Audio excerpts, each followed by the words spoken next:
ఈ సైక్లోన్ వల్ల సుమారుగా 40 లక్షల మందికి ఇంపాక్ట్ ఉంటుంది. హై రిస్క్ ఏరియా వచ్చేగల కాకినాడ, కోనసీమ, వెస్ట్ గోదావరి, కృష్ణా, బాపట్ల, ప్రకాశం, నెల్లూరు ఈ జిల్లాలన్నీ రెడ్ అలర్ట్లోనే. ఇక్కడ ఎక్కువ ఇంపాక్ట్ అనేది ఉంటుంది.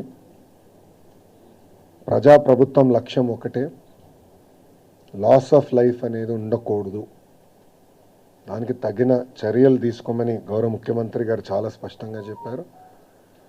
ఒక పక్కన డిజాస్టర్ మేనేజ్మెంట్ మంత్రిగా అనిత గారు, ఆర్టీజీఎస్ మంత్రిగా నేను, ఇద్దరికి పర్ఫెక్ట్ కోఆర్డినేషన్ సింక్తో గత 24 గంటల నుంచి మేము కూడా రియల్ టైం ఇది మానిటర్ చేస్తాం జరుగుతుంది.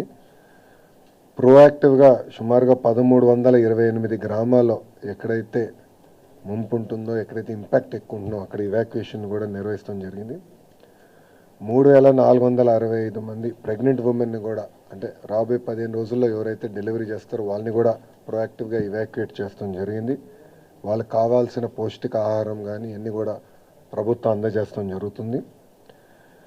ఇంతేకాకుండా 1906 టెంపరరీ షెల్టర్స్ కూడా ఏర్పాటు చేసాం. అక్కడ కావాల్సిన రిలీఫ్ మెటీరియల్స్ అన్ని కూడా ఇప్పటికీ పంపించాం. శానిటేషన్ కావాల్సిన బ్లీచింగ్ పౌడర్ కానివ్వండి, లైమ్ కానివ్వండి, ఇదంతా కూడా పొజిషన్ చేస్తాం జరిగింది. పాఠశాలలకు వచ్చేగల సుమారుగా 14,798 పాఠశాలలు ఇప్పటికీ హాలిడేస్ ప్రకటిస్తాం జరిగింది. దీంట్లో 364 స్కూల్స్ ఏకంగా సైక్లోన్ షెల్టర్స్గా మార్చడం జరిగింది.